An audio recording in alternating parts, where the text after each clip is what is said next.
കാണുന്ന ചെടി കണ്ടോ, ഇങ്ങനെ നീണ്ടിട്ടിരിക്കുന്നത്? ഇതിനെ എന്താ പറയണതെന്ന് വെച്ചാൽ ചങ്ങലം പരണ്ട എന്നാണ് പറയുന്നത്. നോക്കിക്കേ, ഇങ്ങനെ നീണ്ടിട്ട് ഇതിൽ വളരെ കുറച്ച് ഇലകളെ കാണത്തുള്ളൂ. ബാക്കി മൊത്തം നോക്കിക്കേ, ഇങ്ങനെ തടി പോലെയാണ് കാണുന്നത്, വണ്ണത്തിൽ കണ്ടോ.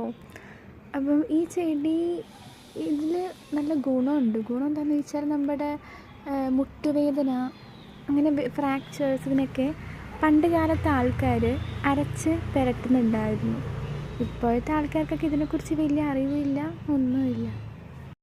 പ്രത്യേകം ശ്രദ്ധിക്കുന്നത് വെച്ചാൽ ഇതെന്തുകൊണ്ടാണ് ഈ അസ്ഥികൾക്കൊക്കെ നല്ലതെന്ന് പറയാൻ കാരണം, ഇതൊക്കെ ഇങ്ങനെ ജോയിൻ്റ് ആയിട്ടിരിക്കുന്നത് കണ്ടോ, നമ്മുടെ ബോഡിയിലെ അസ്ഥികൾ ഇങ്ങനെ ജോയിൻ്റ് ആയിട്ടിരിക്കുന്ന പോലെ തന്നെയാണ് ഇതുങ്ങളിരിക്കുന്നത്. ഓക്കെ, പിന്നെ മെയിനായിട്ട് നിങ്ങൾ സൂക്ഷിക്കേണ്ട കാര്യം എന്ന് വെച്ചാൽ, ഈ സാധനം യൂസ് ചെയ്യുമ്പോൾ കയ്യിൽ എന്തിടുക, എണ്ണ ഇടുക. എണ്ണ ഇട്ടില്ലെങ്കിൽ ഇതേപോലെ നിങ്ങൾക്ക് കാണാൻ പറ്റുന്നത് എൻ്റെ ഇവിടെ കണ്ടു ചുമന്നിരിക്കുന്നത്, അത് സാധനം കയറി പിടിച്ചതിന് ഇതേപോലെ ഇങ്ങനെ ചുമന്നിരിക്കാൻ ചാൻസ് ഉണ്ട്. അതുപോലെ തന്നെ സെൻസിറ്റീവ് ആയിട്ടുള്ള സ്കിന്നുള്ളവർക്കൊക്കെ നല്ല ചൊറിച്ചിലായിരിക്കും ഇത് പിടിക്കുമ്പം. എന്തിടണം? എണ്ണ ഇടണം, കയ്യിൽ എണ്ണ ഇടണം, ഇല്ലെങ്കിൽ എന്തിടണം? ഗ്ലൗസ് ഇടണം.